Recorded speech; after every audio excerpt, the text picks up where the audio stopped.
All right. Well, we are back with the Stronghold podcast. And today we have something different other than the solo pods, which I let out, and that is a guest. So my guest today is Jenny Becker. So welcome to the Stronghold. Thank you. Glad to be here. I've decided that I kind of want to do a little research on every guest that I have on the show.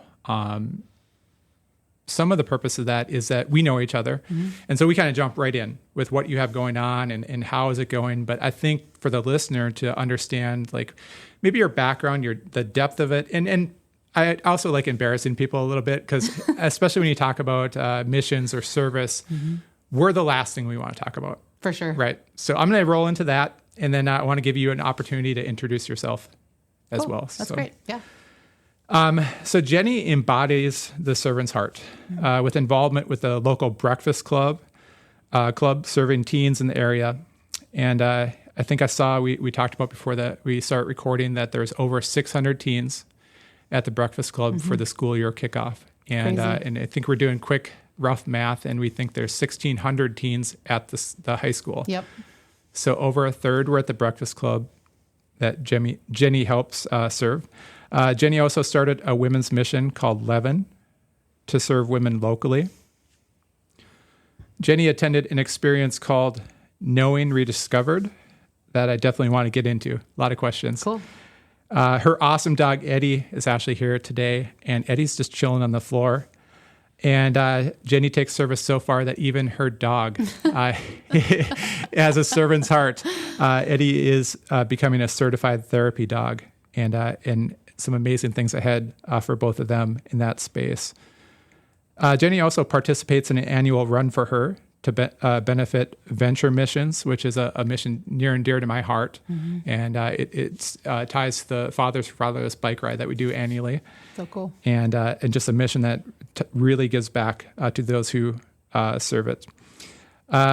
Jenny, also, interesting fact, I kind of did some Facebook stalking on you, and you helped lead a cowboy church at an extreme event last February, and it was at Canterbury Park? It was, yep. Okay. Mm-hmm. So that's our local horse track. Mm-hmm. Obviously in February in Minnesota, not a lot of horses going around, but there was some there. There was. It was a ski joring event. So it's horses with a rider on them, pulling skiers and snowboarders over jumps competitively.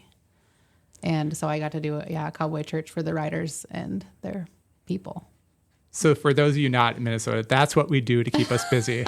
In February in Minnesota amidst the snow. So I thought that was awesome. And if you get a chance, you want to cover that experience. Sure. And then I think just as far as like service, I actually got to kind of know you in this space. You were formerly a chaplain at Minnesota Adult and Teen Challenge. Mm-hmm. And Minnesota Adult and Teen Challenge was actually a mission that came to our church when I was a teenager. Mm. And so it's been around, mm-hmm. Serving at this point, thousands? Thousands of people, yep. Thousands of people. Mm-hmm. And you were a chaplain over that. And I think that's all I have. And that is a lot. And that's why Jenny is, like, when I thought of guests and people seeking truth in their lives, expanding the capability as a servant, mm-hmm. A servant's heart, which is near and dear. You are someone that always inspires me. So Jenny, welcome to the show. Thank you. And introduce yourself. For sure. I feel, super honored. Even just hearing that list, I'm kind of like, oh yeah, I'm a busy person.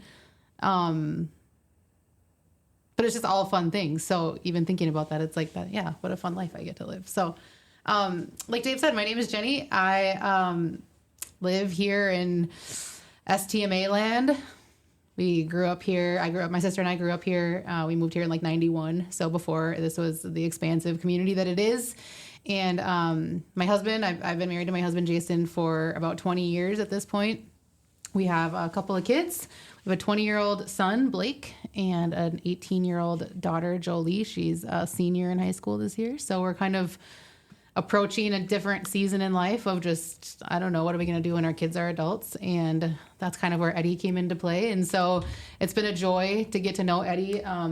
Even the first day I met him, I saw him, and the two words that immediately came to my mind were lover and helper. And And so that was kind of like, all right, buddy, you and I get to team up in doing all the things that we get to do in the kingdom and in the world. So I feel super grateful for that, and just for getting to, like I said, share a little bit about where I've been and what I'm up to. And vocationally right now, I'm still doing a bunch of random things. I'm kind of calling myself a bit of a like freelancer in the kingdom is the word I use for it, because it's a little bit of everything. I'm currently operating our family business. It's like a rental property. I'm kind of a landlord there, which has been such a cool opportunity because it's this variety of humans. Like, we have tenants from all over different parts of the world and speaking different languages. And so it's just been really cool, a really cool cultural experience for me to get to know people in that way. And so that's been really cool. I spent some time on that. I spent a lot of time getting Eddie trained up. He finally passed his therapy dog exam last week. That was a pretty intense experience. They did things like had an elderly woman approach him with like a walker to try to like intimidate him. They staged a fake fight to see how he would respond to that. Right. They like threw dishes on the floor to try to start. Like, they just did a bunch of stuff, which was really interesting to see. And it was so interesting. I've learned so much in the dog training process about like myself and even my relationship with God. Like, the thing that they're looking for the most is he's allowed to startle, but the key is he has to look to me first. He has to look at me like, hey, are we good? And that's what they're actually looking for in order for him to pass, that he actually trusts me enough to stay in a situation where he's not sure if he's safe or not, which I'm like, man, if that's not something that'll preach, I don't know what is. Right. So that's been a really cool process. And then, one of the things that I've learned in my walk with God in the last few years is one of the things that he calls me his daughter, graced by God. And it's in the way of like, not graced in the way of made easy or something. It's more like visited by God. And so even when I think about that list that you just shared, like Breakfast Club and Leaven and Cowboy Church and, all these things, it's like there's just been this steady stream of graces, like visits, or the other language I like to use for it that feels like is like invitations. Like, it feels like every day is an opportunity for a fresh invitation into something new. And then he also gives us the agency to say yes or no to it. And so I just feel like I say a lot of yeses, but they're like the most joyful yeses. And I'm also learning how to say no joyfully too. So actually, maybe we start there. Yeah. That's really interesting, because I will say one reason we get along. And when I called you and said, hey, Jenny, I got this podcast going, would you be a guest? You came to mind right away. And we talked a little bit about all the things you have going. And the invitations, when you start serving, it's almost like, how can I make the rest of my life work to facilitate more serving opportunities, and saying yes more than you say no, because you see the impact. Yeah. So there's a lot we can jump into as far as everything that we introed with about that you have going on, all those yeses. But can I ask you, where did that start? Because if I think about maybe if I rewind where I'm at, it was not early in life. I actually came to it later in life. So where did, for lack of a better term, or maybe the most appropriate term, the servant's heart really take off for you? And when did that begin? Like a lot of us, I think it actually started in dysfunction, which sounds, it's not like the answer that a lot of people like to hear, because it's not pretty, it's not buttoned up. But it started, I was raised in a home where there was a ton of love and also a ton of chaos. There was a lot of addiction. There was a lot of abuse. There was a lot of fear. There was a lot of like weird like religiosities kind of baked into all of that. There was just a lot happening. And at a really young age, like probably, I can remember as young as 3 and 4 years old, I took on the responsibility for things in my home that in hindsight were definitely not my responsibilities. But somebody had to do it. And so from a very young age, part of what happened is I have been overly responsible. Like I felt responsible for the safety in my home. I felt responsible for, making sure that my sister was taken care of. I felt responsible for making sure my mom was okay. I felt responsible for my dad's, drinking or not drinking. I just felt responsible for a lot. And so when I think back, it's like, they say like ages 1 to 7 is like when most of our like like selves are formed, And so when I think of those most crucial ages, it was baked into my being that my job is to help and to care and to support and so it's like not the ideal start. And I found myself at a really young age. I mean, I did my first intervention for a friend who was dealing with like drinking at like age 15. I remember, and it was very intuitive for me to just sit him down and say, yo, I think you might have a problem. I don't know what to do about it, but I want you to know that I see it and I'm willing to help. And so that like wanting to help has always just been a intuitive part of me. And so part of my process with I didn't come to know Jesus until I was like 24. And at that point I had all but spent myself trying to save everyone around me, not realizing that it was killing me. And so it's really been a refining process in the last, 15, 16 years of following the Lord and being like, okay, what does love actually look like though? Because I thought that helping and fixing people's problems was what love looked like. But it turns out that love actually looks like loving me first and receiving first from myself and then just giving out of the abundance of that. And so I'm really grateful for that process. But like gone unchecked, I would have helped and loved and served unto my death. And turns out like that's not what I've ever been asked to do. And so it's been a big healing process for me the last 10 years, especially. I've been swimming in the deep pools of, self-awareness and healing and recovery and all sorts of things for myself to kind of get my understanding of actual help under control. Yeah. You bring something up really actually timely. So a couple of us guys, this last weekend, we went to a retreat for Wild at Heart. Yeah. And so the John Eldridge book, and, you mentioned a few things there. One kind of like, the inception of how you served. You were kind of just thrown into it, right? And you had those qualities. And I think that those are used correctly, godly qualities. God greater is he who is in our hearts than he is who in the world. We have those instilled in us. And I think in desperation, in time of need, especially with loved ones, with family, with friends, those come out. And one thing that came out through going up this weekend is kind of the preconceptions that we have about ourselves. It was termed something like, what areas of your life are you a poser? And so like faker, poser, like a faker, yeah. Yep. Where if someone asks you in that area of your life, what would someone say about you? Or what are they saying about you? And what do you wish they would say about you? Sure. If you're really strong in that area and it's legit, it's authentic, it's godly, then you're very confident. You're not a poser.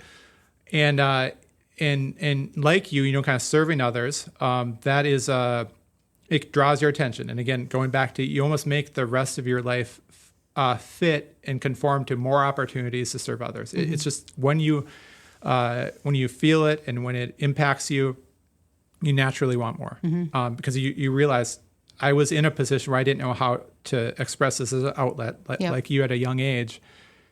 And then you get that direction from God and you go that direction. And it's to nauseam, I say this, but it's not what he wants from you. It's really the life that he wants for you. For sure.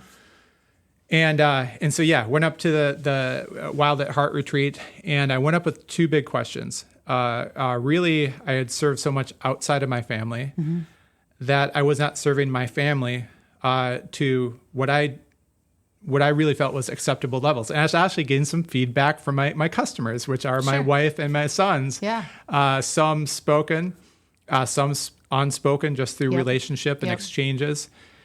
And the point there is, I was serving and in external to my family, very much not a poser, very much like it is my at the moment, most transparent self that I'm putting into this. Yeah. And, but with my family, I wasn't directing it back to them. And I knew that the balance is off. So I went up and so that term poser got mentioned. And so I had to answer that question with my family. would they say what I wish they would say about me? Or are they saying something different? And I told you, there was external, very direct messaging, and then kind of exchanges unspoken. Yep. And so that wasn't in alignment. And we went a little bit deeper too. And you talk, and this is why I bring it up, because we don't realize, I love how you said, ages 1 through 7, you kind of form like who you are going forward. Your qualities get brought out. And unfortunately, you hear from a lot of people at a young age, I was forced into a role that I just was not the age to do. And one thing that I realized is behind like the areas that you're a poser, there's wounds. For sure. And those wounds come from childhood. And so big pitch for the Wild at Heart retreat. Cool. John Eldridge was a counselor, and it's very much, I felt like I went Thursday through Sunday to counseling. I love it. And so it was emotionally, I had to like literally take a break. By Tuesday, I was exhausted just coming back to it. But the point there is that like my wounds were childhood wounds. Divorced parents, parents who owned a business. And then he asked you, through the process of identifying the wounds, he asked you to put those into words. Sure. And so 2 of the phrases that I came up with were, you're not enough, and you're not a priority. And for me, fast forward to today, is I've found an outlet. And we'll talk about the way, because you're finding the outlet now for those things that you're forced into or exposed to at a young age. That really needed some more time to develop and embrace, and finding God kind of put those into the right outlets in your life. For me, that's what serving has been. That's been an outlet. But unfortunately, the catch was, and with my family, I seek affirmation because I want, through serving, a lot of times you get thanks, you get heartfelt returns. It's a very human experience. You're around not just those that you're serving directly in their time of need, but others that are willing to give up their time and serve others. And so you make that bond. What I came to realize is that I have that affirmation quality. Like I need affirmation because I need to hear that I'm enough and that I'm a priority. And that corrupted. That was not a pure serving, a servant's heart. That's a corruption from an evil force. And how we go back to, and we that, like you said, that 1 to 7, the good qualities and the bad qualities start to get formed, especially through the teen years. And so going on that, you said you made a turn, but kind of what was your first experience in serving that kind of started to, because as I mentioned, I'm my truest form, but I said right now, we're always, as we seek more, as we serve more, as we get into exchanges with human beings, we realize we need to keep moving forward. So maybe what was your initial serving experience, or the first time that you really thought serving others is for me? And like, how did that take shape? Outside of your family, I guess, because you mentioned that. I mean, I think I've always done it pretty naturally. Without realizing that I was serving. And so it wasn't until I came into like some Christian circles that I realized like, oh, this is called serving. Like I didn't know that it was like a thing that some people choose to do and not do. I just kind of had this almost like, sometimes I think about it almost just like this silver lining type view on the world. Like we're all just trying to help each other out, right, guys? Kind of thing. And so it wasn't until I stepped into Christian circles and heard like messages about like, our job is to go and like serve the world. I'm like, oh, okay. Like we're not all doing this. And so I think stepping into some of that and with more intention and purpose of like, oh, okay, we can actually, and so I just probably early on at Westbridge, we started attending church, and everything kind of fell apart. That's what led us to church in the first place. We were considering getting divorced, and I was kind of at the end of my rope in my career, and I kind of felt the effects of like my lifestyle like caving in on my life. And it was almost, when I look back on it, it was like kind of one of those like earthquake type events in life where it's like something is going to get shaken loose here, and there's going to be destruction. And so at that point, I had kind of made up my mind, like, I don't really need God. Like I was very wounded growing up in different church environments by just church people and people that claimed to be about Jesus and stuff like that. I was kind of like, if you guys are about Jesus and you're jerks, like I'm good on the Jesus thing then, you know? Right. And so coming to church was a big shift for me in a moment of desperation that kind of led me into it. And so I remember, a message on a Sunday, like, hey, you need you to get off the bench and get into the game and start serving, doing something here. And so I just became a greeter. And they were like, the qualifications for a greeter, like, do you have a pulse?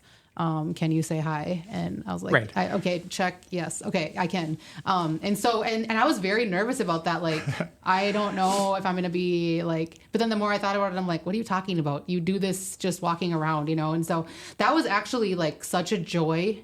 It was such a joy. Like if I got to pick like a favorite role in serving in the body, it's like being a greeter. Yeah. It's like the most fun. And so that was my first time where I was like really lit up, like hanging out with other people, like, and then hearing from people over and over. Cause I remember I'm kind of going in a circle here, but I remember my first time coming to church, I sat in the parking lot by myself and never came in. And then the second time I made eye contact with the greeter, and that's the thing that made me move towards the door. Which was interesting to then think about that actually it's like bigger than just standing out front saying hi. It's actually like inviting someone, compelling someone to move forward just by your mere presence. And so that was that kind of like the first time that I felt really like lit up in it. And then, it just slowly expanded as I got more involved in the church and stuff like that. And then it just has continued to grow from there. Yeah, I love that. And that's... even outside of faith, mm-hmm. Whether it be, in a marriage, getting your physical health together, mm-hmm. I think that human beings think about the grandiose. I always say it isn't about the grandiose. It is because we envision that, like, my marriage is maybe not where I need it to be, so I'm going to plan a romantic 7-day vacation in Hawaii, and I'm going to have rose petals on the bed, mm-hmm. and I want the view, so I need to be ocean facing, and we put it in our minds that to repair is the grandiose, mm-hmm. or even to move forward mm-hmm. is, if I can't do the grandiose, then maybe I won't participate. Yep. But I love that you said that. Out of all the things you could have named, I mean, you could have went into what mission you've served, mm-hmm. But it was the role of greeter. It's almost like you put the training wheels on mm-hmm. to experience church mm-hmm. and then to experience service. And if I have to think back, I love that answer, because I think maybe I would have jumped into a mission that I'm serving that really is on my heart right now. But it was in small doses, like outside of the church. We would go to feed my starving children through my work. Mm-hmm. So it'd be go to work a half day, and then we're all hopping in our car and mm-hmm. we're driving to feed my starving children. And if we did that 5 times, 5 out of 5, almost every time I was like, you know what, I could just take a turn here, go home, and then I could have the whole day to myself. For sure.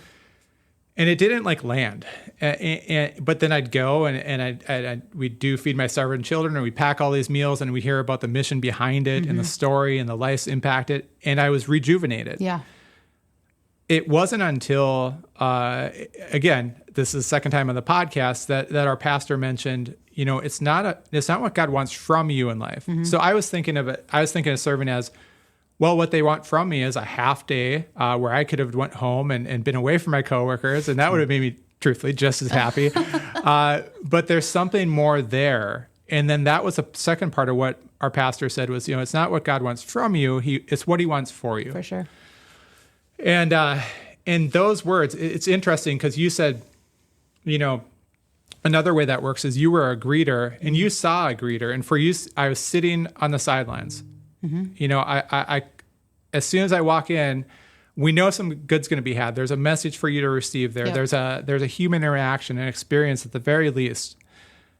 But someone was there in that non-grandiose way, mm-hmm. just, an hour on Sunday, yep. 2 hours on Sunday, greeting, and that facilitated what you led off mm-hmm. with. Like, how did you get going down this way? You were burnt out. And, sure. and that's so important for people to hear. When people hear that I am a Christian and when I have faith, for those that are not, non-believers or maybe they've been believers and then just burnt out from the church really experience. common, yep. I heard a term this weekend, churchianity. Sure. You know, and it's, I think it encompasses the institutionalization of religion. For sure.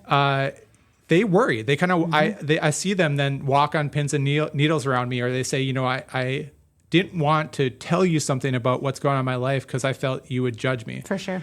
And I think you and I could both when I hear that, that hurts me because I'm an empath or a very empathetic individual, and I just want to help. You know, I got that from being a husband and being a father, and then when you serve, that just goes outside of the family, and spreads like wildfire in your heart. And so to hear something getting in the way of that, but it's beautiful how you stated that.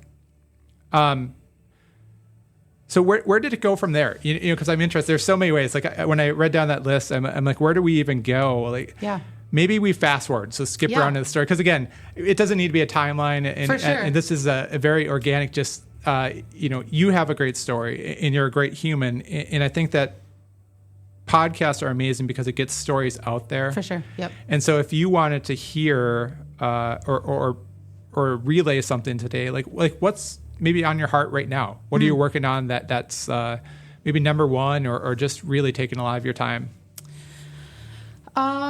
Well, gosh, how would I even answer that question? I feel like in the last few years, I'm noticing the role of suffering in the freedom of actually achieving, or in the process of achieving freedom. So like I just have in the last, you know, so gosh, I'll just fast forward the story. I started as a greeter at the church. I came on staff at that church for about 8-ish years as a youth pastor, and then moved from there into being a chaplain at Teen Challenge. And that was a wild shift from what my daily life looked like. My first day on the job, I walked into Teen Challenge. I'm setting up my office. A client comes into the office and says, "Hey, you're Jen, right?" I'm like, "Yeah." She's like, "You're a chaplain, right?" "Yeah." So someone's in the cafeteria and they have a demon. So can you, you come? This conversation just took off. All right. So there's a demon in the cafeteria. I'm like, okay. So far in my, you know, at that point, 34 years of life, I have not confronted a demon. So let's go, I guess. And so I'll never forget that there was like a shift that I was like driving my life in first or second gear, and it went to like, now we're in third or fourth gear. And I didn't even know what was happening in the moment. It was just like, there's someone suffering. My job is to show up in that. And so I followed this girl down the stairs as she's leading me to the girl with the demon in the cafeteria. And I mean, this is sometimes I think about this story and I think like, wow, did that actually happen? But it for sure actually happened. This girl is in torment. She is laying on the floor. It is not her voice coming out of her. Her eyes are dark. She's rolling around, yelling stuff as if she's a little child kind of voice. And I didn't know what to do. And so in the moment, it was just like, God, what am I supposed to do? And so I just told fear to leave. I just said, "Fear, leave now." And I watched fear leave. And so it was like I went from like I feel like there's this part in the Bible that talks about Paul having this crazy interaction where he bumps into God for the first time and he goes blind. And then God does all this work to like restore Paul. And then it says that something like scales fell from his eyes and he was able to like see a different reality. It felt like a shift into like a new reality. And so since then, I've sort of been on a different kind of journey of like, oh, I want to know more about the reality before me. Like, because that was a reality that I'd heard about, I'd read about, I've heard people talk about, but I've never seen for myself. And I felt like all of a sudden I saw something that was true for the first time. And I watched how I didn't have what I needed to deal with that situation, but God did. And so that was my first picture of like, okay, what is that was a suffering person. And I've been on this journey since then. And I'm going to like get to my point here. No, you're getting there. I think what we're actually asked to do is to go to hell. Like go to where we know that there's hell on earth. And to me, addiction is a picture of that. To see someone suffering in meth psychosis, to see someone suffering in, I've overdosed on fentanyl 25 times in the last 2 months. To see someone that can't stop drinking and they're shaking and they're stuttering and they're sick and addiction is an absolutely miserable suffering. And I have a dear friend that's suffering with cancer right now, and to witness that is a hell.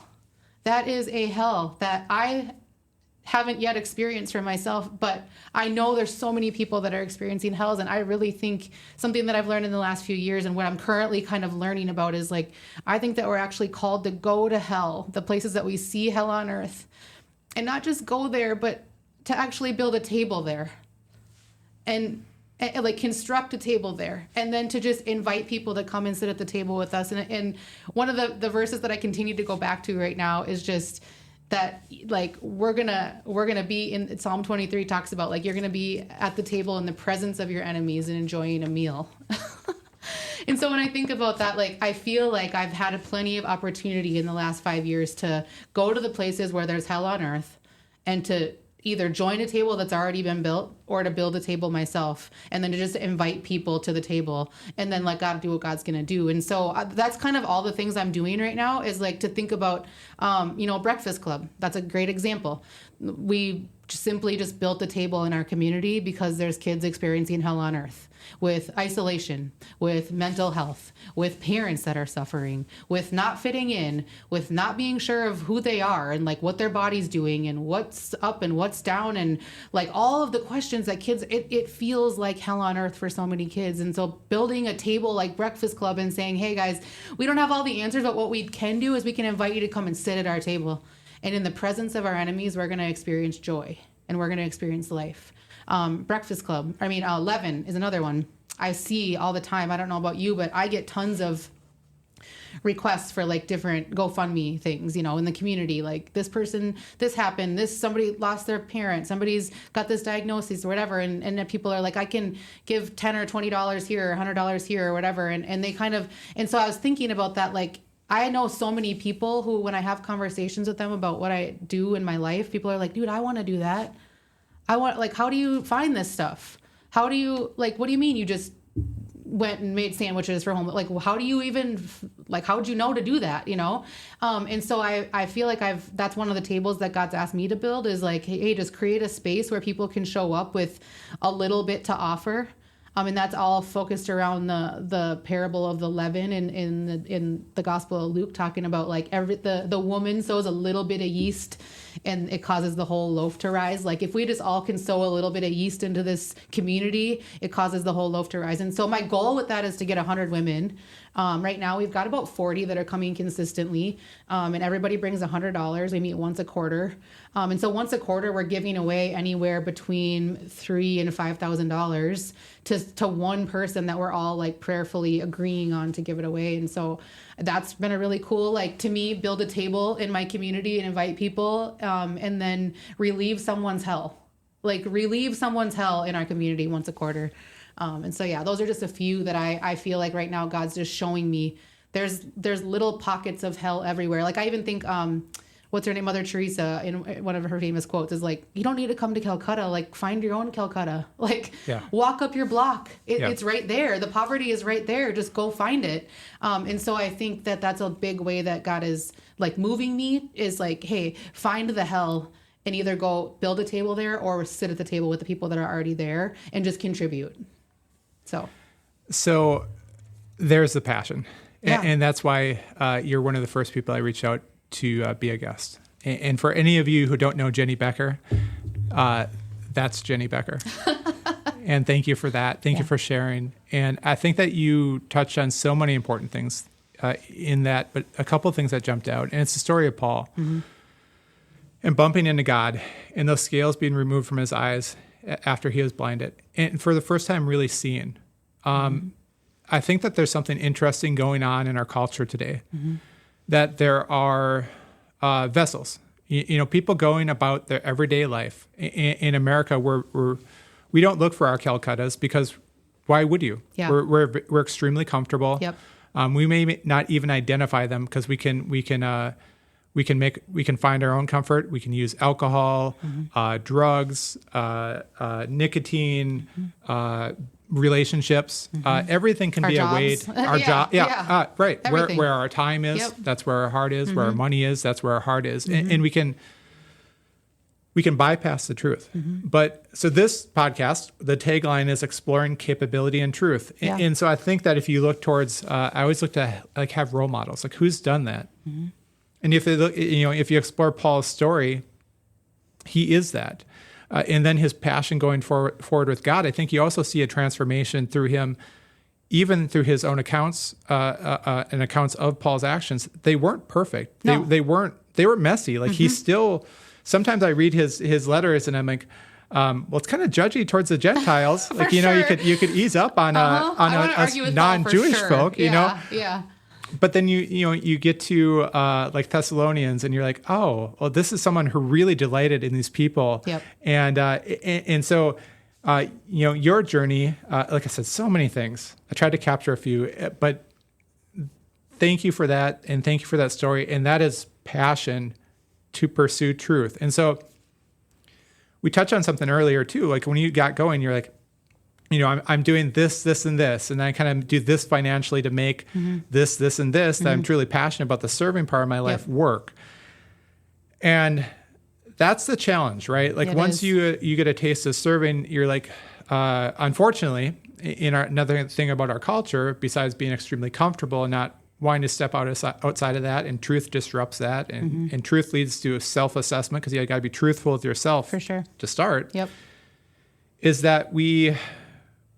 unfortunately, serving doesn't pay. It doesn't pay the quote unquote bills, and lifestyle is expensive. But something I would kind of like to ask you about, because I spoke with our pastor and a few others. I'm like, okay, right now I have to do X to make a number that allows my family budget to work. My kids to go to school, us to have groceries in the fridge, and all the utilities to get paid, and the mortgage, etc.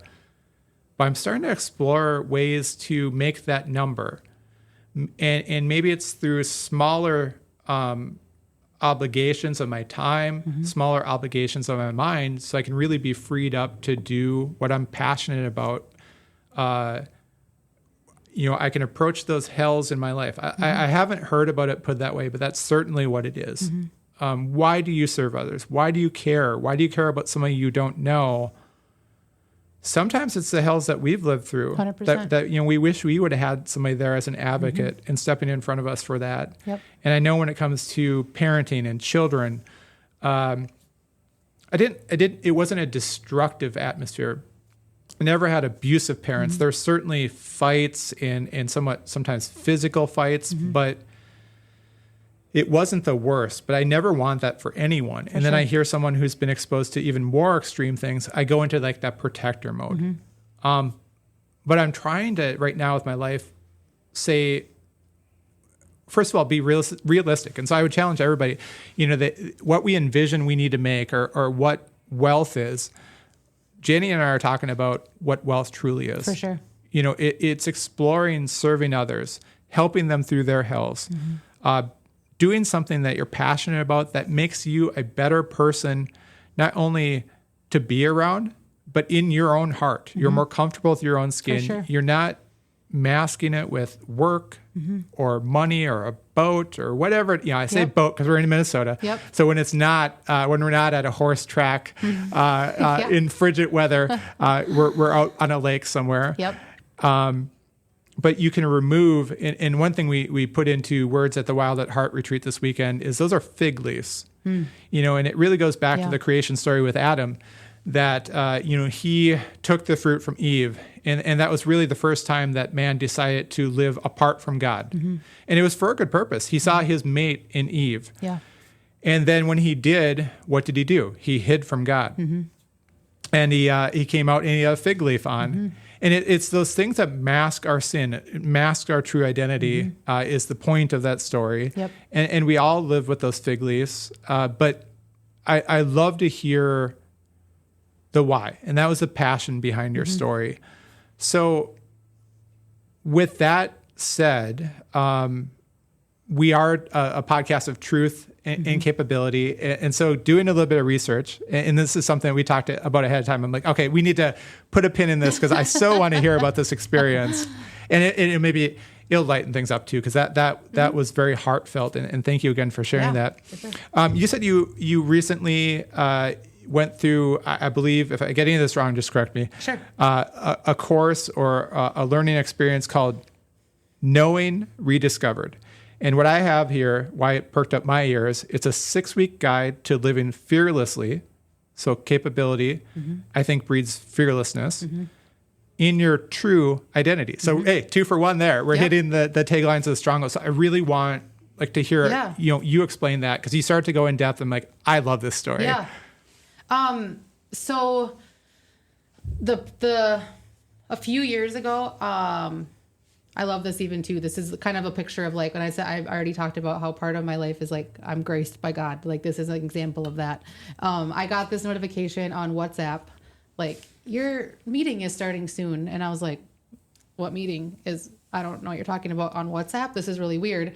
And so I was like, maybe I signed up for something and forgot about it. Maybe, I don't know. And so I ended up going into this thing. It turns out it's like a prayer meeting with a bunch of women from all over the world. And they're just talking about, it was like a specific prayer meeting around something specific that was going on. And so I just kind of sat and took it in. Somebody referenced a podcast during it. After the podcast, she sent the link to a talk that she was referencing. And so I decided to listen to it. And about halfway through it, she sends another message and she says, oh, never mind. The message I just sent, I don't even know what that was. This is the one I actually meant to send. But I was already 30 minutes into this podcast that I was like, what in the actual world is this? I need to know more about what this guy's talking about. His name is Jamie Winship. Their organization is called Identity Exchange. They have a crazy story that, I'll definitely link that in the show notes. They have a lot.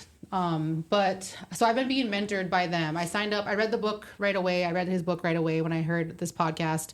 I've listened to as many podcasts as I can find with him talking about stuff, and his wife, Donna. And then, they offer a course it's an intensive called Becoming What You Believe. And so I did that. It was an 12-week course. And that was just a super transformative experience of learning about, what my identity actually is. Like, who am I actually? Asking God the question, God, what do you call me? Like, who do you say I am? And realizing that what he says about me is the most true thing about me, and anything that anybody else has said about me, if it doesn't line up with what he said about me, isn't actually true. And so it really forced me to confront some of the things that I was believing about myself that aren't actually true. And that has paired, this is a little sidebar, shout out 12-step programs, that has paired super well, because I'm also in a 12-step program for people that were raised in dysfunction and for people that are addicted to helping people, called Al-Anon, right? And so I work 12-step programs. That's been a part of my life-saving journey. And so that, like, really what 12-step programs are all about is confronting the truth. Like, what is true about you that's actually causing this dysfunction? Because it's surely not alcohol's fault that you can't stop using it. It's surely not pornography's fault that you can't stop watching it. It's surely, but we as humans love to find something to blame. And so 12-step stuff has really been me confronting that my problems are my problem. And so then bumping into Jamie and Donna stuff has been like, and also what does God say about that? Which has been such a helpful thing. And so I did that 12-week intensive. And then after that, they invited me to come to their first ever Catalyst cohort. So it was like taking what I had just learned in that 12-week intensive and learning how to bring it to other people. And so I got to go out to Seattle. That was an 8-month training. And that started in Seattle. I met people, I think there's like 50 people in my cohort from all over the world, which has been such a cool experience to like bump into all these people that are just like hearing God in all different places in the world, learning to hear God's voice in a fresh way, hearing all these identities. I have people that I'm friends with now as a result of that, like my friend Marissa, her identity is kinsman redeemer. And to hear her story about dysfunction in childhood and now that God calls her a kinsman redeemer and what she's doing in the world, she's starting a whole nonprofit called Backstory about telling people's stories and confessional community type things. I have my friend Eddie is he's a former military guy. His God calls him a compassionate foot soldier, and he's like doing business coaching for people. And so it's been super cool to be in circles of people that are like, no, I actually want to hear what God calls me. And then what if we were to lean more into that? If that's the most true thing about me, then I want to do that. And so so I did that. That's been an 8-month. That just wrapped up last month, and then. So let me stop you there, because it's amazing so many times where if you pursue something, whatever it is, and faith is a really shining example of that. So on that retreat this weekend, so in that experience, definitely want to get back to that. Yeah. But there's some crossover there. What would God call me? Yeah. And through the lessons and kind of through journaling and through spending time with God this weekend, we talked about the agreements that we make based on our wounds. And I actually have a daily prayer that I've agreed to kind of read through to remind myself of this weekend and come back to it and make it a part of me. It says, I renounce the agreements to limit my marriage, myself as a father, and my potential due to my wounds. Because I had heard, I'm not enough. I'm not a priority. And that started to bleed into the most important interactions of my life. And so who would God have me? And what the weekend tells you is you have a good heart. Yep. Your heart is pure because God is in your heart. Totally. Greater is he who is in you. That would imply that God is there. The way we put it through the weekend is, but it's an inside out opening door. So we have to open the door to God. We have to, he's there waiting for us. He is within our hearts, but we have to open that door to him. And when you do that, you start to realize what those agreements are. So you had probably formulated, and so again, coming from your wounds. Oh. So I can only be, list. Yeah. I can only be, so mine were on those, and I want to get some of yours too. Eliminated my marriage. I realized I had no example of a marriage that lasted happily, probably beyond maybe 15 years. And then all of them ended in divorce. I mean, my family's just a barrage of divorce. And so that was the example. Myself as a father, I realized that both my mom and my dad, for better or for worse, really stopped parenting me at 15. Problem, I have a 20 and 24-year-old now. Right, exactly. So I always say it's like you want to be intentional and you want to follow like this, you wouldn't go anywhere nowadays without Google Map, right? If there's an appointment that you care about, you want to know that you're going to get there on time because you want to be respectful, because you honor an appointment for, and you would leave on time to, and then you want to make sure turn by turn. And if there's construction on the way, but with marriage and with being a father, the two most important things to me, I was winging it. Yeah. And I didn't even realize that those agreements that we make. So you're saying, so you're saying that you're kind of making those agreements with yourself. And just learning the agreements that I have made that are actually false. Yeah. Like so many things that I have agreed with and said, yeah, I'll receive that as truth. Like to me, the crazy one is like, on the same two sides of the same coin is I'm not enough and simultaneously too much, which, what a conundrum. That not only am I not enough, but I'm also too much. So inner struggle. Yes. It's like what a battle. That everything you're showing up to, you already think you don't have enough, but then you already think you're too much too. Like, and I just agreed with whoever spoke those things over me that that's true about me. And so it really is when you start to realize, like, just like we were just talking about in Genesis, when God comes to Adam and the first question God says is, who told you that? That is what he's saying. He's saying, who told you that you're not enough? Was it me? Okay. Then tell it to move around. Like, who told you that you're too much? Because I sure didn't. I made you. And if I'm saying I'm not enough and I'm too much, then I'm looking at God and saying, you made something bad, which could not be anything further from the truth that God makes something bad. And so it's really been a process of uncovering those. You're too much. You're not enough. You are responsible. That seems like such a valiant thing. Like, you're responsible. And in reality, it's the biggest prideful, egotistical space for me to be in, to think that I somehow have to be responsible for every outcome, AKA I think I'm God. it's a bunch of BS. And so confronting those kinds of lies in myself has been a very transformative experience. And now getting to walk with other people in that process. So in the last couple months, Jamie and Donna asked me to actually come on as a coach with their team, which is wild. I mean, I get to coach people from all over the world, like in this stuff. And via Zoom, can we just talk about that? Like, man, I am so grateful for technology. We can be talking to this lady, and last night I was talking to a lady in Atlanta and having a conversation and walking through agreements and walking through judgments and walking through lies and walking through curses. Like, even thinking about, like, man, like, people have spoken things over your life that are a genuine curse to you.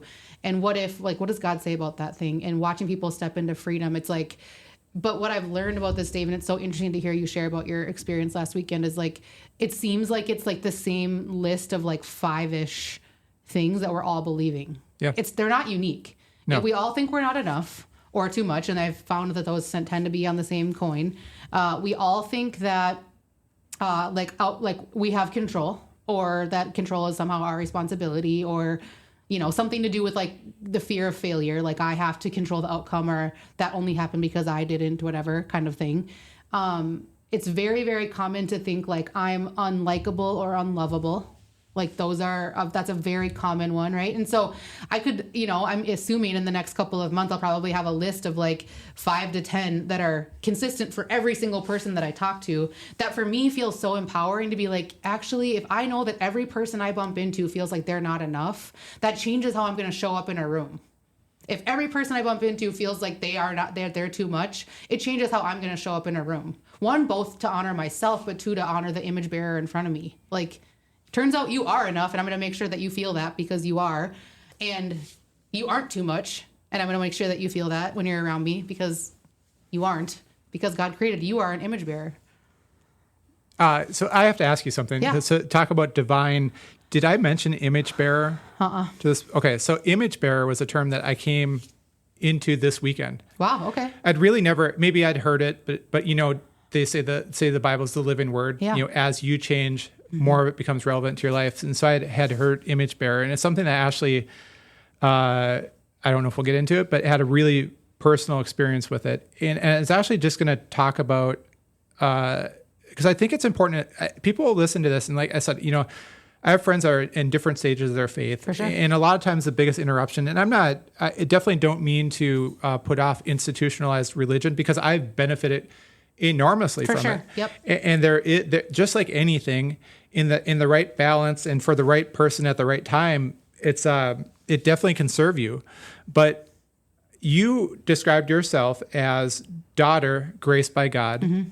And something that came out of the weekend was, so when you set aside your wounds, we put on they call it the yellow passport with Wild at Heart, and you write on there what you heard from your wounds. And so mine was, you're not enough and you're not a priority. Mm-hmm.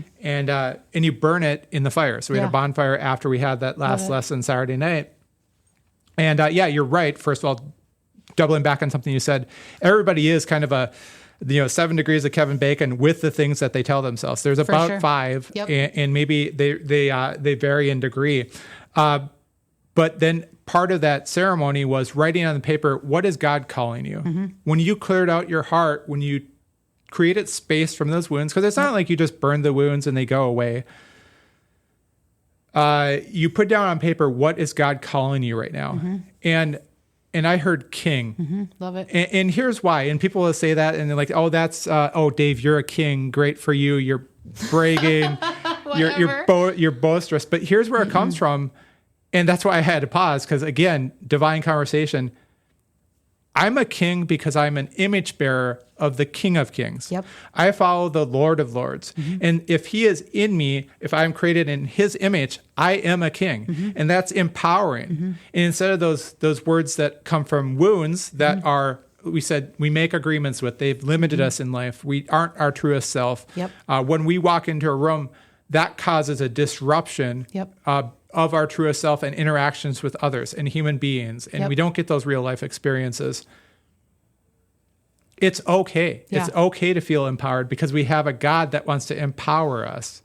And so Yeah, I just had to stop you there, and I want you to keep running with this. But no, I want to ask I you was a like, question did about I that. hear image bearer come out of your mouth like twice in that sentence? And I'm like, okay, that was burned into my heart and my mind. So when you think, I'm curious about that king thing. Like what when you think of a king, like what is a king's duty? Well, to be of service, that's why I think of you see all the stories, and Wild at Heart really leans into like we watch clips from Braveheart or Robin Hood or all these masculine movies, because it's the masculine heart, and there's a female version, and I don't know what movies they watch, but I would imagine because we're visual creatures, it got us into those movies. So I really think a king serves his people. That's the beautiful stories you hear from, whether it be fantasy novels or movies. Yeah. The Bible, kings gone astray, kings serving those people. You see the contrast, and you see the lives impacted of too often we see a bad or a corrupt king, or a king given, even the greatest kings in the Bible, given up to corruption and given up to life. So I definitely think service, but I also think it goes along with leadership. I'm a big leadership geek, and I geek out on talking about that more than even data, because I love data. I'm a data analyst by trade. But leadership is what I geek out on. And with leadership, even within Men's Coffee, I've gotten some comments like, oh, it must be nice to be the leader of Men's Coffee. And I say, you know what? It really is. I really love it. It's a great opportunity, but careful what you ask for, because the term leader comes with the responsibility to continually move forward, to improve your knowledge, to accommodate the people that you are leading, to bring out their stories, to bring out their needs, to equip them for success, to hear, you mentioned, to hear the hell on earth. The greatest tragedy right now, or the greatest phrase a man will utter, I've heard it said a couple different ways, but it's something like, you ask them how you're doing. Hey, Jenny, how are you doing? Jason, how are you doing? I'm fine. Or I got this. And those two terms are really damaging. They are. Because what you find out is if you go, okay, you're fine, but how's it really going? Right under that surface level explanation or response is turmoil. And it can be turmoil of like, I'm really stressed out about my job. It's at risk. My marriage is completely falling apart. My wife won't talk to me. She won't go to counseling. And I'm just naming ones just from recent history. I feel like I ruined my relationship with my son. There's really no getting it back at this point because he's out of the house. So your question was, with the title king, I would say it's definitely serving others. A true king serves his people, serves those around him, serves his community, but constantly moves forward and improves and seeks understanding, seeks knowledge. It's just to sidetrack a little bit. I've been helping men along in their faith that maybe aren't definitely not Christian, but seeking. And a lot of men who seek right now will read Marcus Aurelius Meditations. And I'll be like, hey, if you like that, read Proverbs and read King Solomon. Because I would say for about a solid 20 of the 30 chapters, it's daily, like, here's where your focus should be fixed. Here's where your eyes should be. Physical position, your heart, guarding your heart, all about that. It's very physical. And so you can anyone can relate to it. It's lessons. Solomon was an extremely wise guy. And then I always joke that the last chapters kind of feel like a hodgepodge of like what he had left, and maybe could use a little editing, but there's still value there that you can pick out. But yeah, seeking knowledge and serving others, I would say, are the responsibilities of a king. Which I just see that. I just want to affirm that in you. What I see for me when I think of a king is it's your role is to step back and take in the bigger picture of the kingdom. That's a king's job, is to see the bigger picture of the kingdom, and then to implement things that are helping to bring order. And then order, first things first type of order. And I see that in you, in the way that even just our mutual friends, and the way that you've impacted, some of our friends' lives. It's like, you're a person of order. That's no, whatever. Yeah, I don't know. I'm not going to go into details about that because I don't want to share anybody else's story but mine. But I just see that in you. I see you being a person that sees the bigger picture in the kingdom and is always promoting order. Like putting the things that should be first, and then helping reprioritize the rest of it. The other thing I see is that you're a tone setter.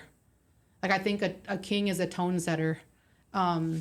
Like you set the tone for the conversation. You even set the tone for this podcast. You set the tone for like when you show up in a space, like you are a person that sets a tone. And I think that's a position of a king. And then the last thing I'll say is to me, the position of a king is to rule and to reign. And I see that in Genesis. Like that's what God created people to do, is to rule and to reign over the powers and principalities, over the animals and the things and our job as humans, as image bearers, to go back to that again, is to rule and to reign. And so I just want to affirm that like God called you a king. Like I 100% see that, not only in your, court vision, because that's really what that is. It's, not from a basketball perspective, but from a kingdom perspective. Like you have court vision, you have this tone setting ability, and not only ability, but desire, which I think is a really cool match. I think oftentimes we have like desire for something, but we don't have the ability, or we have the ability for something, but we don't have the desire. I see like those are matched really well. And then you have just this, I don't want to call it responsibility. Maybe it's a better word, is capability, because of this podcast. That's probably the reality of what it is too, is just like this capability to rule and to reign. And not because you are like, I have all of the answers, because you're just willing to like go after it and know, like, in your mind, and maybe you don't even realize this, but there's like an authority about how you walk and how you talk that is evidence that that ruling and reigning is actually your responsibility. And so I just see that in you. So when you're saying like God says that I'm a king, I'm like, heck yeah, he does. Like I'm surprised by that 0%. So I just want to encourage you to like keep doing that and keep asking him for that. That's the work I've been doing. Like, God, what do you say? Like, what do you mean? A king in what way? Show me what you want me to know about that. What do you want me to do? Like, what is a king according to you? A guy that's called king by the King of Kings. What am I to do with that? Show me how to be that king.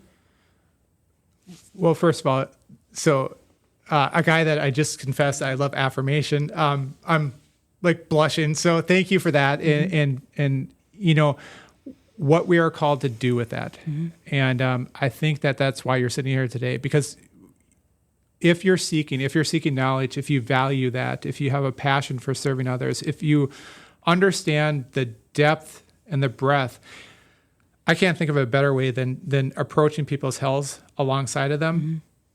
You have to be better. And guess what? You're gonna discover deficiencies. For sure. And they're gonna be glaring, and they're gonna be unacceptable, and they're gonna be crushing. Mm-hmm. I'm just getting to know a dad who lost, they have 4 children, and they lost their youngest son 10 days before his 4th birthday. Wow. And it's familial grief. Mm-hmm. It's generational type grief that they're going through.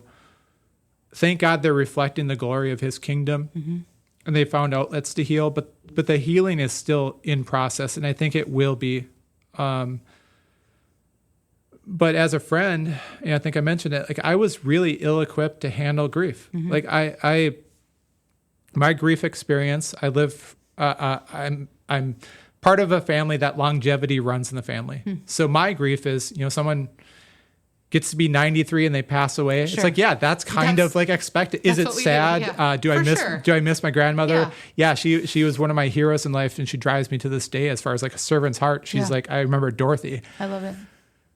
But it's like, it's not that story. It's not the loss of a child. I can't even fathom that. And so I'm in the midst of it, and I'm listening, and your mind's all over the place. You're like, I want to fix this individual. I want to take this pain away from this individual. I want to say just the right thing. Yep. And so, and then it's so glaring when you can't. Like you can't even come up with anything. And even something you say, you feel like it's manufactured, or it sounds fake, or it's obviously I can't relate. I can't relate. And so I read, talk about, again, magnificence of Christ in his reflection.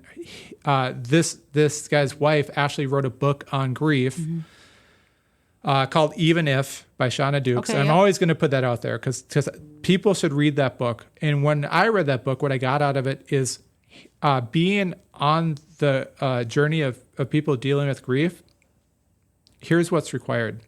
that you listen, that you provide just that space of listening for them to talk about that loved one, that loss, that emotion, that experience. Because if that doesn't present itself, they're internalizing it and they're in their head. Yep. And that's a very destructive place potentially to be. Yep. And you have to be very intentional to navigate that successfully. And I don't know of anybody that really is very proficient in that. We are making it up as we go. We're making it up as we go. But I will say, like, there's something to our unique, what I'm discovering is like something to our unique identities that does uniquely equip people to be better at it than others. And I think we all carry the responsibility of it. But I do think that some people are uniquely wired for those kinds of, what the language that I've given for those spaces is like, I call them like thin spaces. Like the spaces where like the boundary between like heaven and earth is like really thin, where it's like you can just, or between death and life even is really thin, where you can just sense this person is on the cusp of either death or life. And it's like, you're just in this moment. And I do think that is a part of, to your earlier point, like we need to continue to like eliminate the things in our life that are preventing us to be able to show up in those spaces. But then I think like how interesting, even for your unique identity, if God's calling you king, like, you're going through this grief time. When a king shows up in the space, you naturally feel honored. You naturally feel seen and valued because a person of like some sort of authority and like dominion shows up in the room. Like I think we hear all the time from different people, and I'm curious about that book. I'll definitely read it. Talking just like the ministry of presence, like, and when we see all over in scripture, like Jesus just shows up in spaces, like that's the presence of the king in the space. And so like we don't have Jesus walking around on earth right now, but we do have a guy that God calls king that's willing to show up in the grief as a representative, not as Jesus himself, but like, well, a guy that God calls king just showed up in the room. And you don't have to say that. It's just, and that's the thing about you, Dave, like, and that's the fun about identity for me is it's like, you don't even try to do it. It just naturally comes out of you because that's what you were created for. One of the things that God calls me on, like to use the same example, is vestibule. He calls me grace by God and vestibule. Super weird word. But when I think about what a vestibule does, it's just the space between the spaces. Like in a tent, like you go through a vestibule and then you go into the main tent. When you walk into Starbucks, you walk through a vestibule, a little protective space, right? And so he said, when I asked him, like, what is a vestibule? It's like, it's the portal between spaces. When I show up in grief, I naturally do something different. My identity does something different to the room than yours does. Yours is like a sense of like, we're being seen and valued and honored. Mine, without trying, is like, we're going to move into a different thing right now. And so I just think like, if we need any evidence of like, there's a specific way that God designed each of us, and it's all the most important. Every single identity is extremely important in every situation because we all bring something different that even if I tried, I couldn't show up with the same kingly authority that Dave Barton shows up with. And even if you tried, you couldn't show up in the same vestibule capacity that I show up with. Yeah. And so it's just like, hey, come here. Like we need a king in this situation. Get over here, get in the game, like that's the beauty of, to me, the identity work that I've been doing is just like, we need kinsman redeemer in this conversation. We need spearhead of love in this conversation. We need peace pocket in this situation. Come over here, yeah. And I said we'd get back to the Jamie and Donna journey. So maybe we do that here because it's interesting, that assignment of titles. And one word that the Lord in the lowest of lows in the serving journey. So the way our men's coffee group works is every Tuesday morning we get together, and when I'm sitting in listening to the message on Sunday, I'll be writing the questions that come to mind within the message that apply to like the masculine heart, the father, the husband, the man amongst his community, and kind of try to adjust the questions through that lens. Sure. And there was one Sunday that I thought, oh boy, this is just great. And I was just writing vigorously, like in danger of running out of ink in my pen during the message. And I'm like, I can't wait to get there Tuesday morning. I have some great questions for these guys to discuss, and they are just going to love what I came up with. And we usually have like 15 to 25 guys steady on a Tuesday morning for men's coffee. Ebbs and flows, but definitely falls within that number. That morning, it was myself and 4 other guys, a grand total of 5 guys. And I was so dejected. Again, I was so dejected.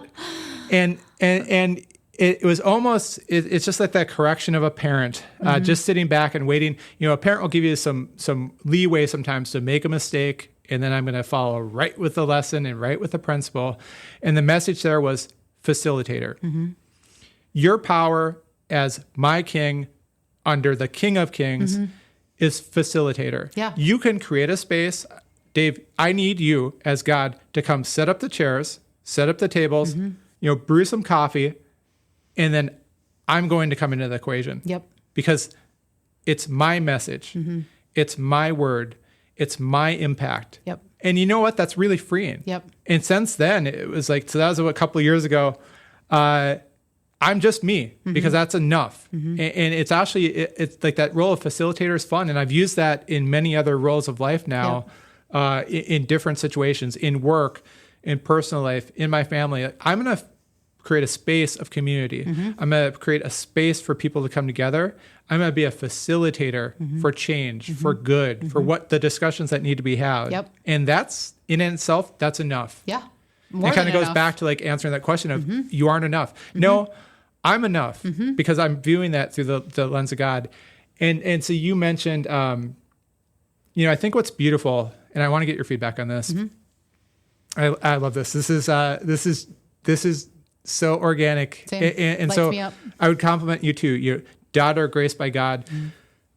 I'm talking to you today because I believe that to be truth. And before you even deemed yourself that, you are a truthful person. You lead a truthful life. Hey, we all, like we mentioned, we're moving forward. We're getting better on a daily basis, but we're trying to live our truest form. Yep. And I hope everybody listening to this here's 2 individuals that are pursuing their truest selves. For sure. And the power that can create in a life and the lives that can impact. But something I want to run by you is I think that we live with the wounds of childhood, or we live with those agreements, or we kind of look back and we say, I wish I could have. Maybe it's earlier in marriage, the husband that I wish I could have been, or the father that I wish I could have been, or even professionally sometimes, like, oh, I wish I would have went down that route because I'd be rich by now. Or what I'm finding out is that when you're pursuing a life of servitude, when you have a servant's heart, when you serve others, there's a beautiful dynamic. And someone brought it out to me in my recent trip to Washington. And he was talking about his childhood. And this guy's physically fit, put together, squared away, mentally, physically, like he's just got the entire package. And as a high school athlete, he had the same thing. He was pursuing this. He was pursuing who he is now today as a man. And he very heartfelt wished he could go back and smile more and enjoy a very raw human emotion, right? Like of all, like, we already talked about, like all the things that you wish you could go back. Man. His was, I wish I would have smiled more. I wish I would have enjoyed the experience more. As a teenager, I took everything so serious. It was do or die. Yep. The repercussions were so grand if I failed. I was so hard on myself. Here's the beauty. In life now, he serves other people. And he is a great teacher. And those who are served by him in his space have smiles on their faces. Of course. So my buddy Matt and I were sitting, we're around this bonfire, and he's sharing this heartfelt story. And like, here's this hard guy just sharing something really raw and really emotional. Not what you expect him to say at all. Yeah. Not what no. Yeah. Well, it really wasn't. It really wasn't. And I'm like, I'm saying, I'm talking to Matt about this after the fact, and we both agreed. We got out there basically Friday, Saturday, and so this was Saturday. So all day Friday and Saturday, we had the, like kid-sized grins and smiles on our faces. So the point, and I want to get your feedback too, is I think that when we serve others, we can actually reclaim those things we wish we would have had different in life, or those experiences that we, for ourselves, we wish could have been different. We try to reclaim that or rewrite the narrative, or we just know there's no going back and changing us, but we can have that impact on others. For And sure. I'm like, dang, that's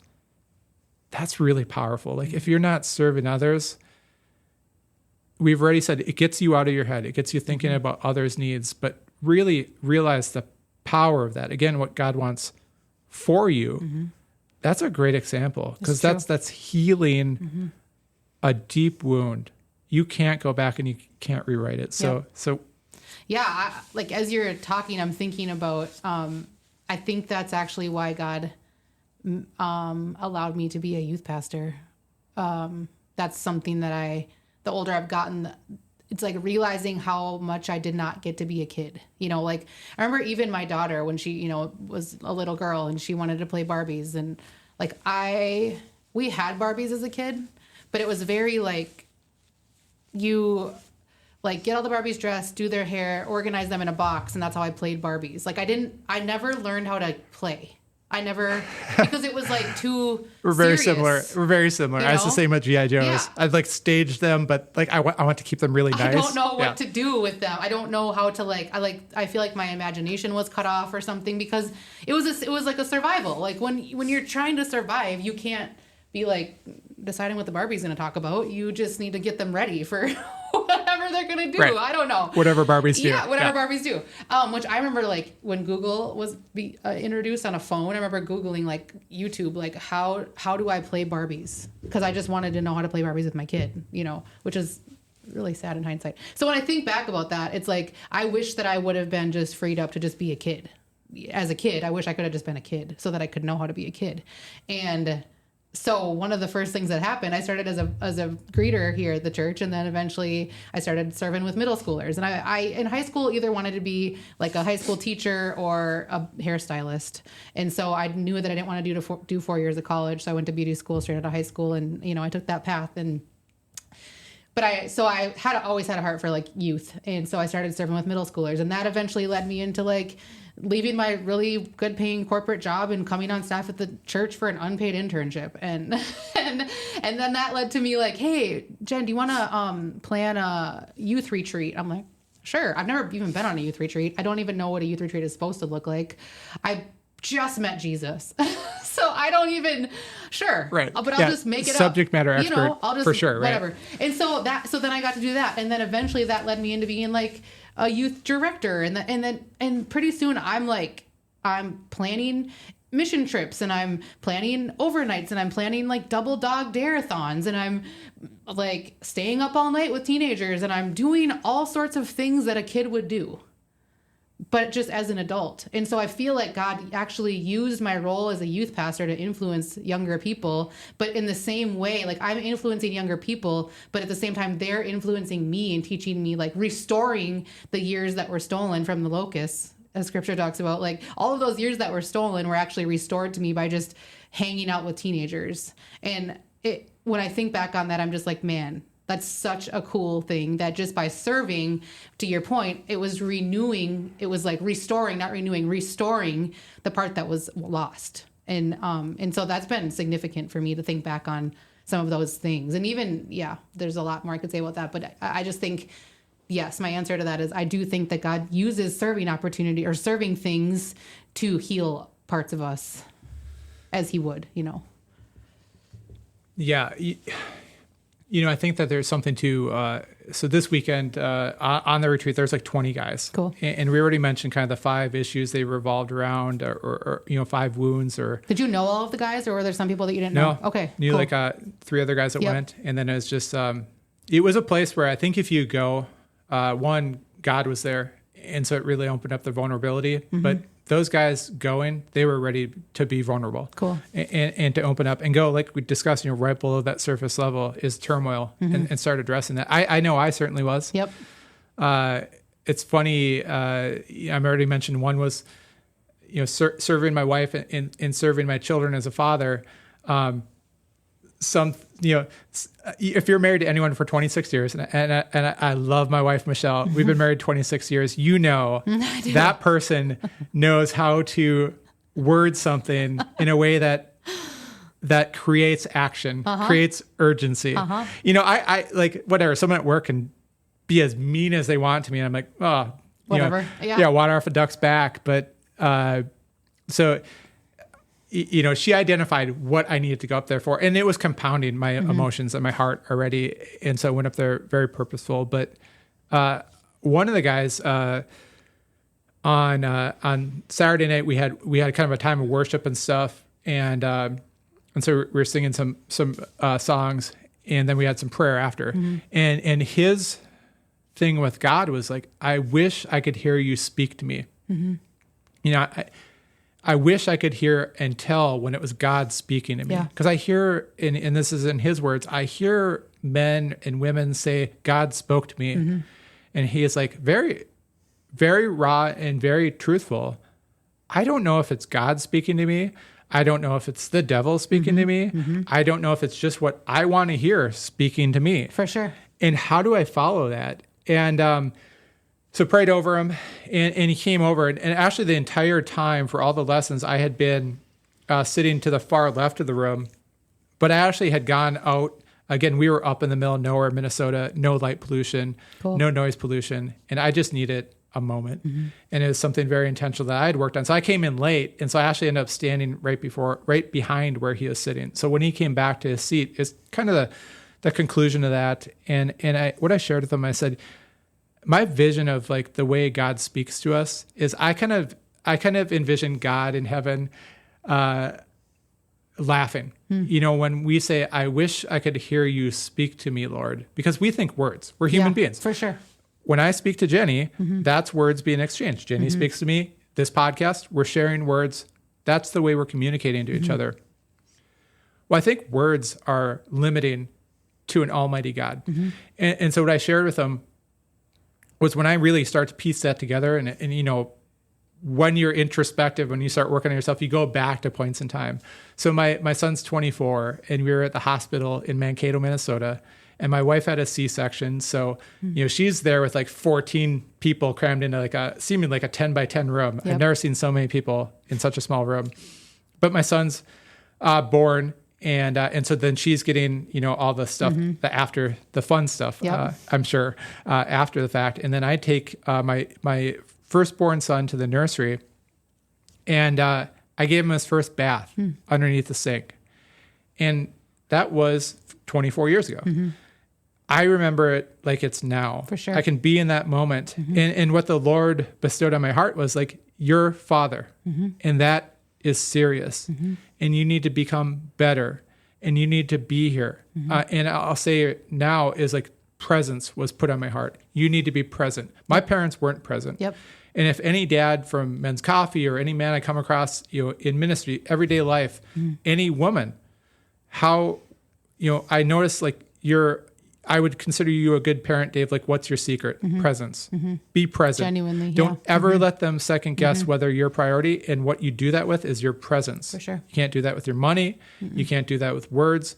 You do that with your presence. And so he came back, and I shared that story, and I said, that was God speaking to me, wasn't it? 100%. And so maybe we don't look for words. Maybe we look for emotions, experiences, settings, visual, heartfelt. What hangs with us when we move beyond that moment, when we move beyond that experience? Totally. And look it up. Like, that's something that I've learned from working with Jamie and Donna a lot. Like, all language is just like symbol, an icon. If I say, think of a bus. Okay, now think of a bus that just had people on it for a bachelorette party. You think of a different bus. Now think of a bus that takes disabled children to school. You think of a different bus. Now think of a bus that crashed. You think of a different bus. Like, language is all just meant to invoke symbolism in our minds. And so I absolutely think God uses that ability for our brains. In Isaiah talks about like the eyes and ears of our heart. Like, it's not our physical eyes or our physical ears. It's the eyes and ears of our heart. We can hear, like you said, like we can get pictures. That's most of the time how God speaks to me. And then what's really cool is we have, a million resources nowadays where we can, like, just a simple Google search. What is the spiritual significance of the color green? You're just seeing something green. You don't know what it means. Ask. God, is this what you want me to know? Like that's the thing, is he's not a God of confusion. And so I think my answer to that is, one, the things that get in the way of us hearing God's voice tend to be, first and foremost, unforgiveness. Like that is a blocker. That's really difficult for us to get around because we're hearing it through the lens of resentment and anger and bitterness. Like it's almost as if you put headphones on that are yelling angry, hateful, bitter things in your ears, and then you're trying to hear someone talk to you over it. You can't hear.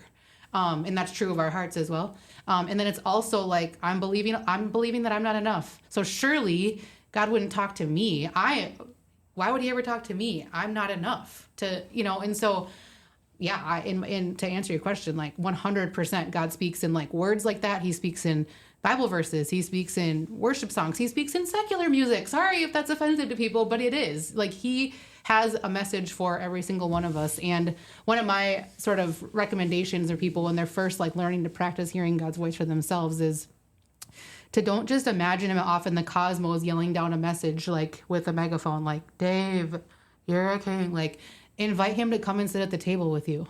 Like with the eyes and ears of your heart, like we're going to have coffee.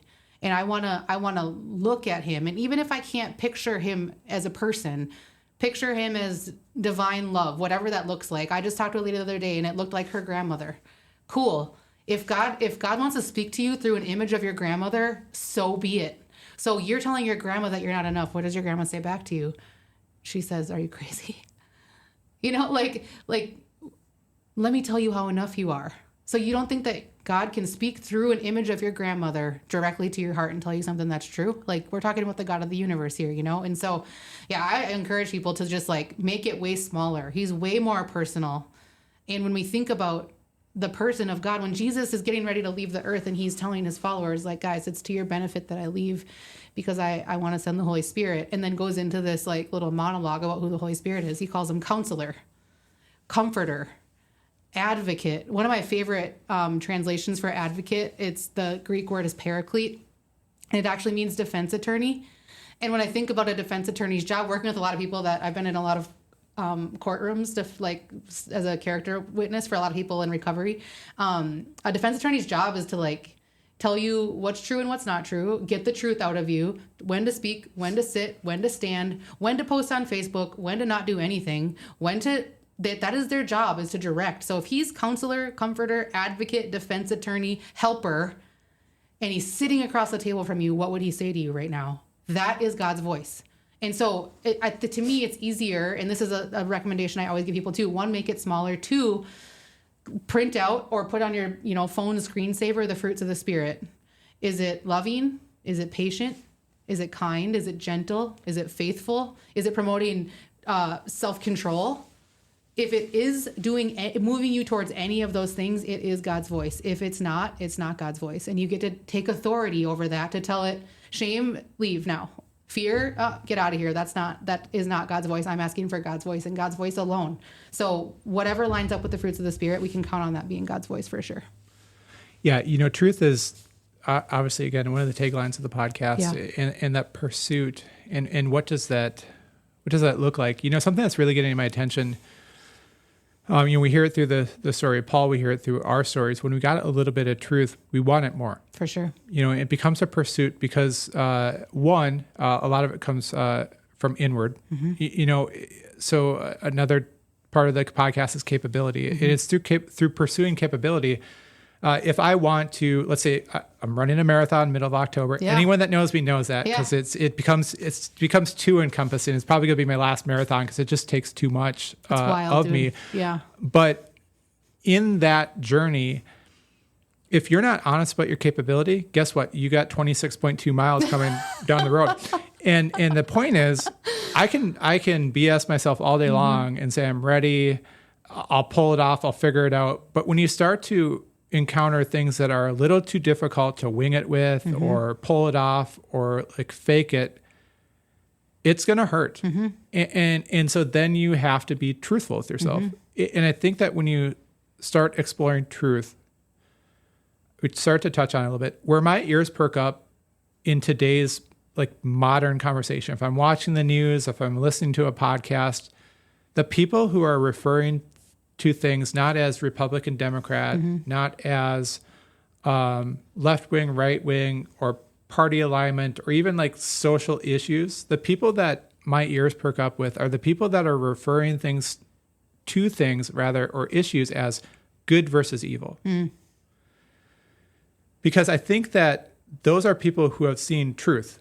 Because the masks that evil wears, the divisiveness, if we're divided, how can we come together? What does community look like divided?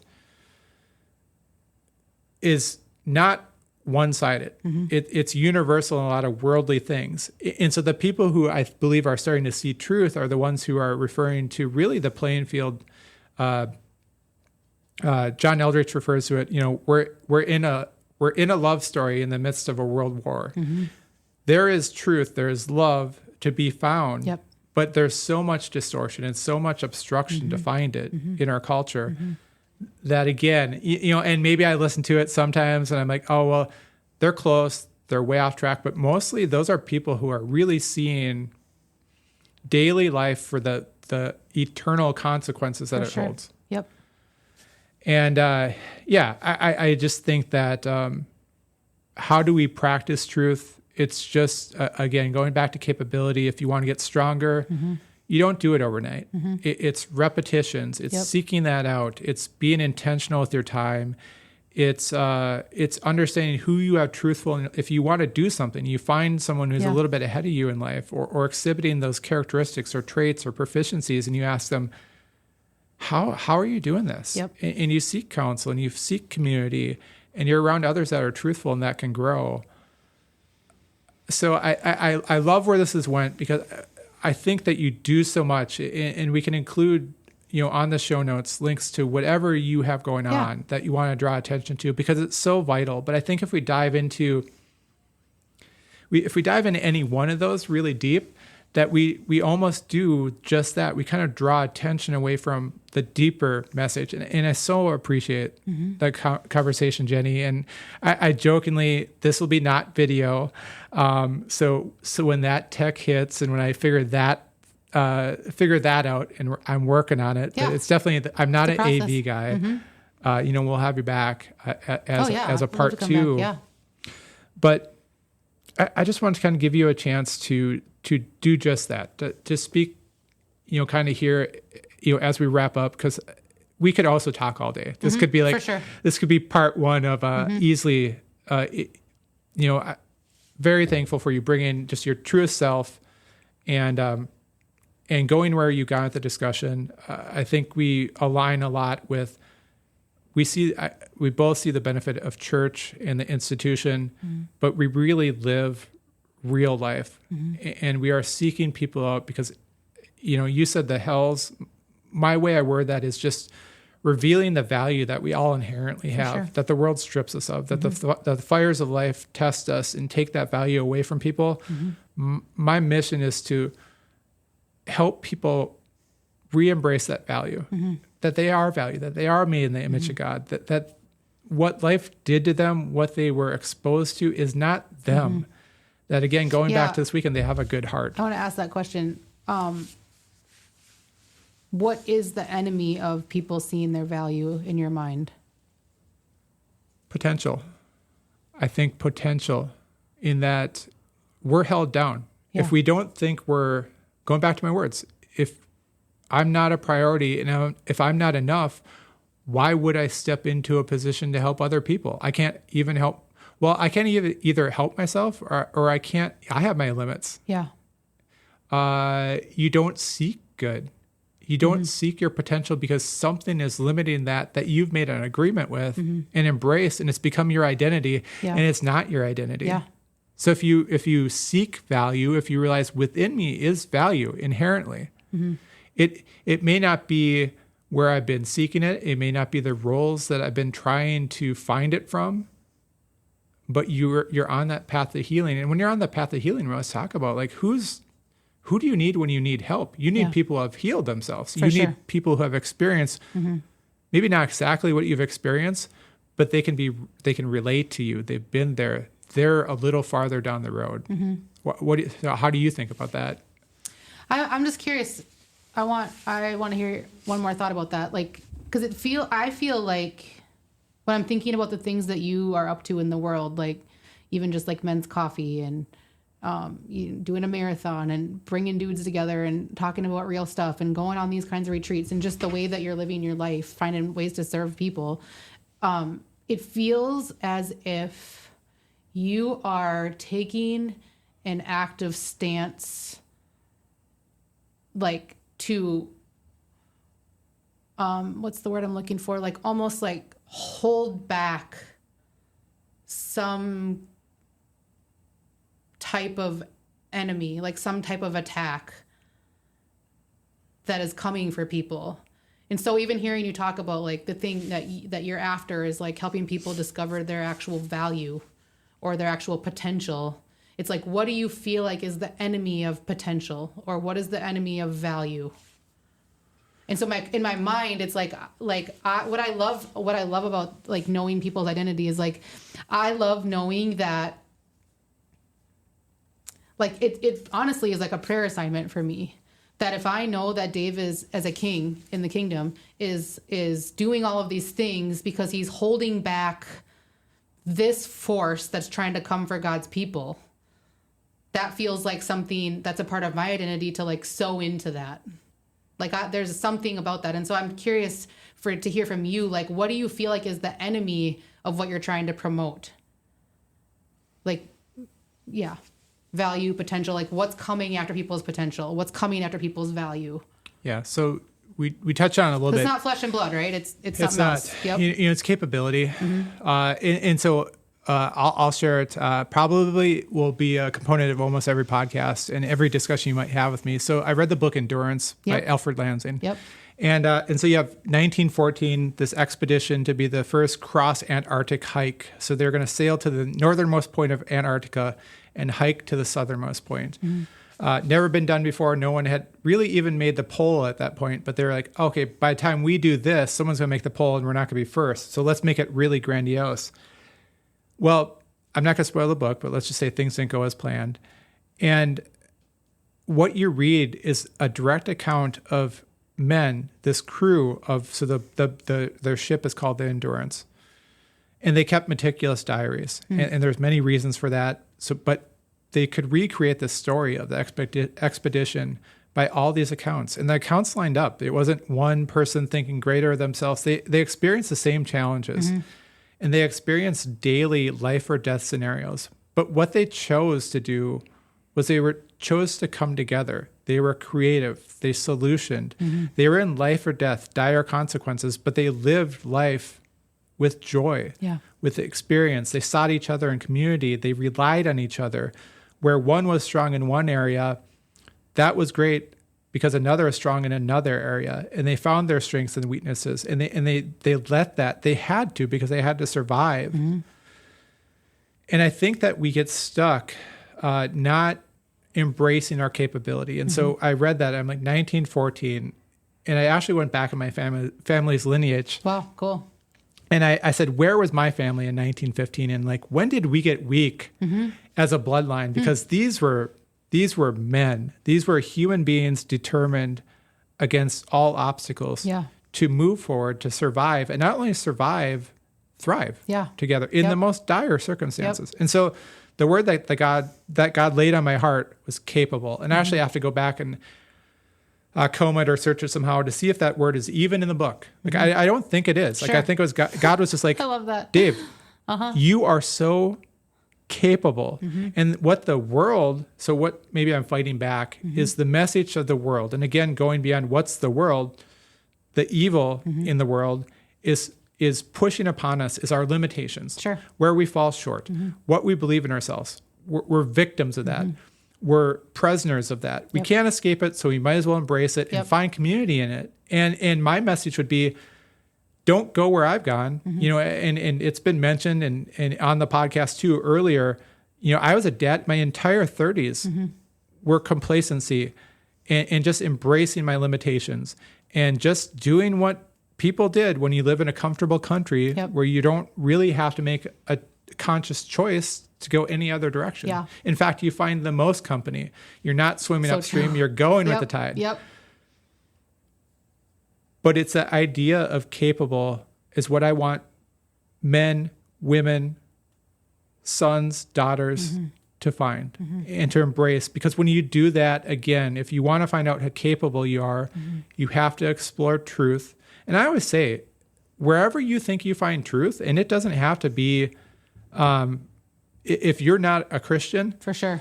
there's truth that you can find in your world. Explore that. Explore that to the ends of where that goes. For sure. I think that ultimately it leads people to God. Same. God is truth. God is light.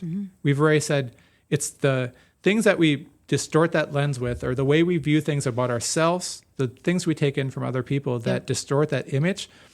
So I encourage people, seek truth. I think if you go on that journey, it ends with God. For sure. And it's your timing. It's your decision. It's that inward door that you have to open to him. I think if you seek that. So that's what I'm pushing back on, because even up to this weekend, I think I spoke to my wife about it. I spoke to like where I was not serving her, where I was limiting myself because I was winging it on something as valued and as cherished as my marriage, which is like number one. Yeah. You know, it's God and then my marriage, my bond with my wife.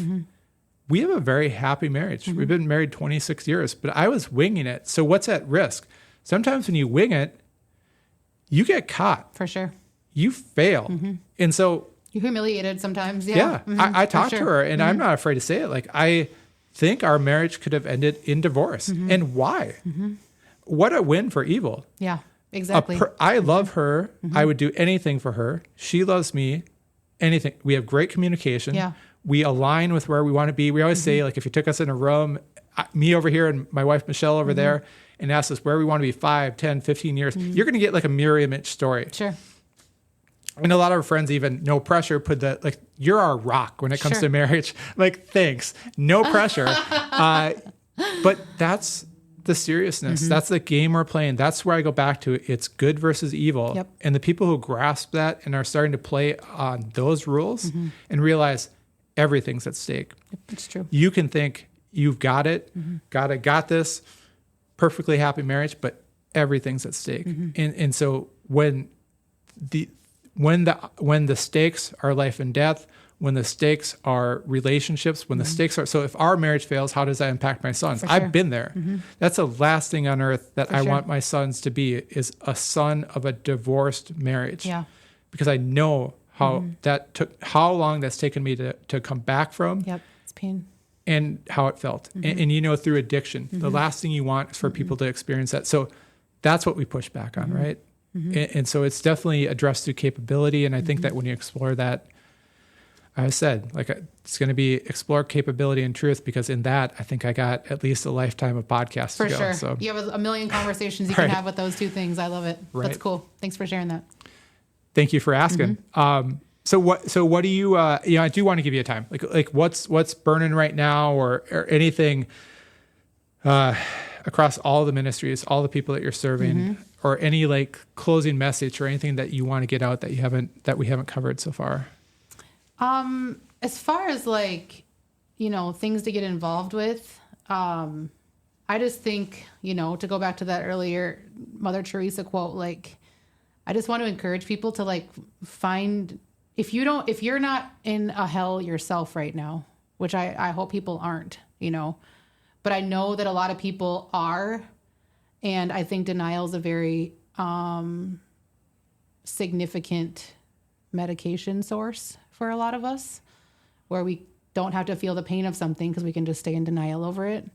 And so to me, it's like, I would encourage people to ask God first, like, or if it's not God for you, like, ask love or ask truth to reveal to you what, like, where is there darkness in my life? Where is a hell in my life? And to let some light in and help me heal that.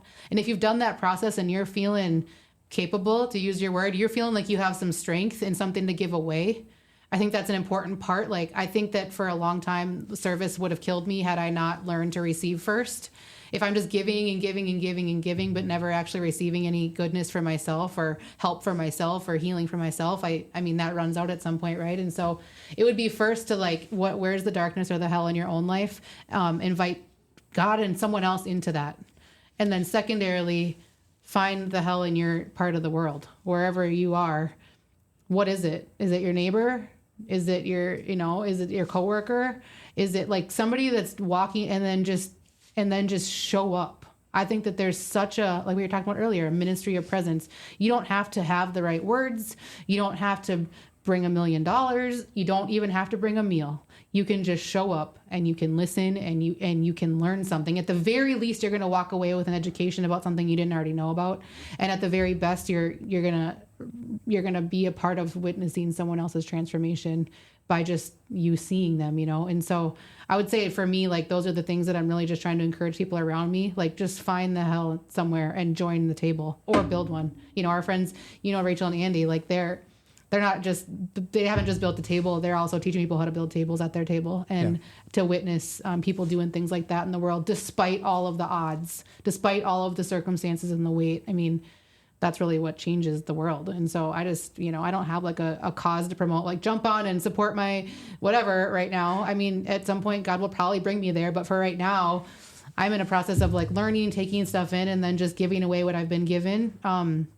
To me, that's what the picture of daily bread is in scripture, that I don't need to like think up a thing to offer for you. I just get to break off a little bit about what God's doing in my life and hand it over. And I'm not responsible for outcomes. He is, And so that would be my encouragement to anybody. Just like, get around some hells and if that's your own, then let someone into it. And that is a part, I will say that maybe that is something, if you want to put, my contact information or whatever, if someone's walking in a hell and they're feeling like it's an uphill battle, like I am uniquely wired in a way that I love to help people see a way out of a hell. And so if you're dealing with something and you're like, man, I don't even know who to turn to, I can be a safe space for that. That's a part of the way that God's made me. And so, I mean, even if that alone, of course, I'm going to say sign me up for more serving, but really that's the reality of it. I genuinely mean that. And I feel the most alive when I get to help people see a different way and a way out of hell. So I can't think of a better way to put a pause to this conversation, because I definitely feel future conversations in the future. And thank you for the time today. So in the show notes, pleasure. I'm going to include the best social and links to kind of follow along with. I've decided on Jenny's adventures, because amidst the Facebook stalking and knowing Jenny, one thing also to share, is just that they are adventures, and they are fun. The adventures carry risk. They carry, they involve us stepping outside of our comfort zone, and it's risk and reward. But yours are adventures. And so I'll include, whatever you want to share in the show notes as far as how to get a hold of you or the ministries that you're working with. And with that, thank you for joining us and listening into the Stronghold podcast.